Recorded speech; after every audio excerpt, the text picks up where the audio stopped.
Hello दोस्तों, कैसे हैं आप सब। आज की कहानी है शांति की, जो एक लड़के के झूठे प्यार में फंस जाती है।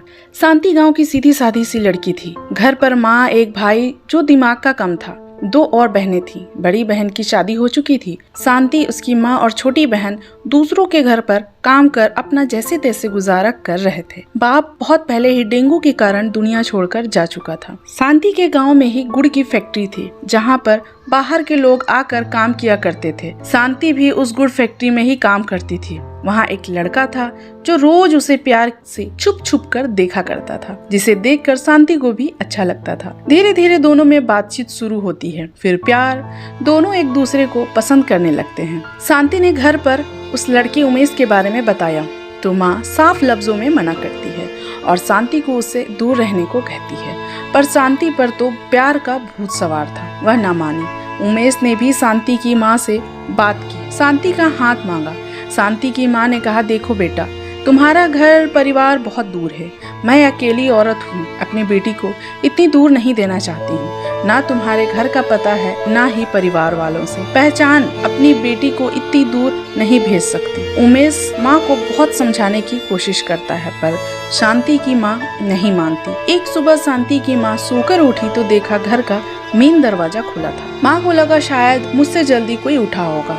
कुछ देर बाद सब बाहर आए, पर शांति नहीं दिखी तो माँ उसे ढूंढने लगी तो देखा शांति के बिस्तर पर एक चिट्ठी मिली। माँ ने शांति की चिट्ठी अपनी छोटी बेटी से पढ़ने को कहा। उस पर जो लिखा था वह सुन शांति के माँ के पैरों तले जमीन ही खिसक गई। वह एकदम से जमीन पर धड़ाम से बैठ गई। उस चिट्ठी में शांति ने लिखा था, माँ, मैं उमेश से बहुत प्यार करती हूँ, उसे नहीं छोड़ सकती, इसलिए उसके साथ जा रही हूँ। बहुत जल्द तुम्हें फोन जरूर करूंगी। माँ की आंखों को यकीन नहीं हो रहा था कि शांति ने यह सब किया है। उसे डर था कि कहीं शांति के साथ कुछ गलत ना हो जाए, क्योंकि शांति बहुत मासूम लड़की थी। पर वह कुछ कर नहीं सकती थी, क्योंकि उसके आगे पीछे कोई नहीं था।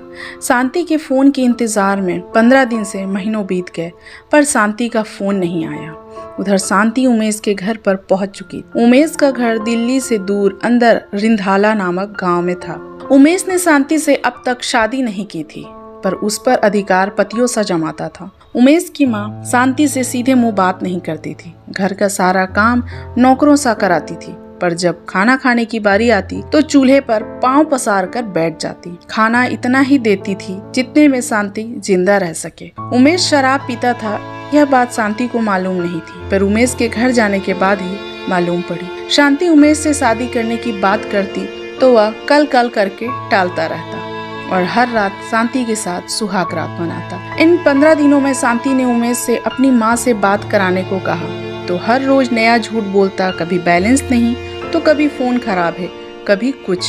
और शांति अंधे प्यार में पड़ी थी, पर वह अब इस माहौल से घबराने लगी थी। कभी काम में ऊपर नीचे हो जाए तो उमेश की माँ उमेश से शिकायत करती और उमेश से मार भी खिलाती थी। उसे जरा भी तरस नहीं आता था शांति पर। शांति सब बर्दाश्त कर रही, उसे प्यार जो था उमेश से, पर उमेश को प्यार था या नहीं, अब शांति के मन में सवाल उठने लगा।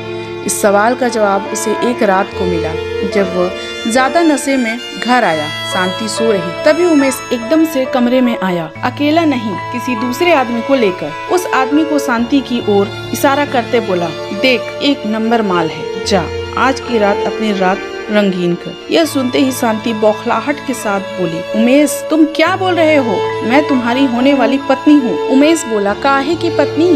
तुझे बस अपने मजे के लिए लाया था। मेरा मन भर गया तो सोचा थोड़ा पैसे भी कमा लूं। आखिर इतना पैसा खर्च करके लाया हूँ तुझे। बोल दरवाजा बंद कर चला जाता है। शांति दौड़ के दरवाजे के पास जाने को हुई तो वह दूसरा शख्स उसे पकड़ लेता है। शांति हाथ पैर जोड़ने लगती है, गिड़गिड़ाती है, चिल्लाती है, पर उसका कोई सुनने वाला नहीं। शांति की इज्जत उसके ही प्यार ने तार तार कर दिया। सुबह शांति गुस्से से सारा काम किए जा रही थी, तभी उमेश उठकर आया तो शांति ने उमेश की कॉलर पकड़कर मारने लगी। उमेश शांति का हाथ पकड़ बोला, क्या है? शांति बोली, क्यों? तुमने इतना बड़ा धोखा किया मेरे साथ। उमेश हंसने लगा। शांति बोली, अभी मेरी माँ से बात कराओ। उमेश हंसते हुए बोला, तुम्हें अब तक समझ नहीं आया कि मैं क्यों अब तक तुम्हारे घर वालों से बात नहीं कराता था? भूल जाओ घर वालों को।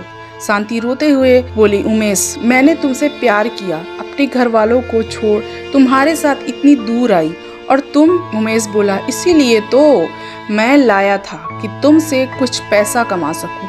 चिंता मत करो, कुछ दिन और मेरे साथ रहो, फिर मैं तुम्हें बेचकर अच्छा खासा पैसा वसूल कर लूंगा, बोलकर चला जाता है। शांति फूट फूट कर रोने लगी। अपनी माँ की कही बातें याद आने लगी।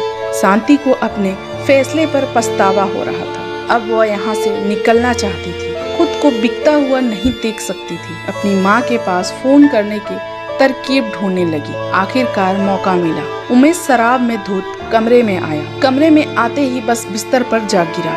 उसने इतनी शराब पी थी कि वह कहाँ है इतना भी होश नहीं था। शांति पहले उमेश को हिला डुला कर देखती है, फिर जेब से फोन निकालकर अपनी माँ को फोन की। एक बार पूरी घंटी गई, पर रात बहुत हो चुकी थी, इसलिए शायद फोन किसी ने नहीं उठाया। शांति दोबारा लगाती है, तभी शांति की माँ ने फोन उठाया। शांति ने जल्दी जल्दी रोते हुए अपनी माँ को पूरी बात बताई और जल्दी से जल्दी पहुंचकर खुद को बचाने को कहती है और फोन कट कर नंबर डिलीट कर फोन वापस से उमेश के जेब में डाल देती है। उधर बेटी की बातें सुन शांति की माँ बेचैन हो उठी। उसने रात को ही गांव के कुछ सज्जन व्यक्ति और सरपंच को लेकर थाने जा पहुंची। सारा मामला बताया और नंबर भी दिखाया। पुलिस भी हरकत में आई और सुबह होते होते दिल्ली के लिए निकल पड़ी। साथ में शांति की माँ भी थी। इधर सुबह उमेश के पास एक ग्राहक का फोन आता है, जिसे शांति पसंद आ गई थी और मुंह मांगी पैसे देने को तैयार था। उमेश खुश होते हुए शांति से कहता है, अब मुझे सही ग्राहक मिला है, जा मेरी जान जा, आज के बाद से तू मुझसे आजाद है, कल सुबह सेठ लेकर जाएगा तुझे।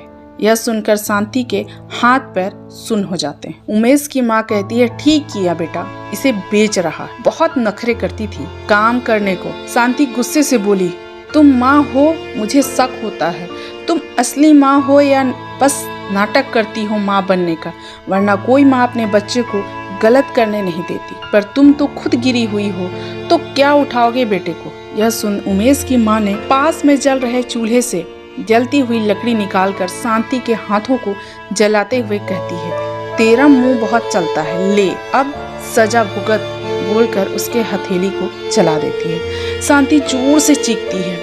शांति पूरा दिन अपनी माँ को याद कर रोती है और ऊपर वाले से प्रार्थना करती है कि माँ वक्त से पहले पहुँच जाए। उधर शांति की माँ भी पूरे रास्ते भगवान का नाम लेते जा रही थी और मन में विश्वास था कि बेटी मिल जाएगी। नंबर ट्रेस करते करते पुलिस वाले रिंधाला गांव पहुंच चुके थे। सुबह के 5 बज रहे थे। उमेश भी शांति को तैयार होने को बोलता है, क्योंकि सेठ भी जल्दी आने वाला था। शांति की सांसें जोर जोर से चल रही थी, धड़कनें बढ़ी हुई थी।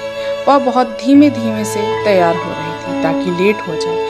पुलिस वाले रमेश का घर ढूंढ रहे थे, जो कि तंग गलियों से होते हुए जंगल के बीच बने घर में रहता था।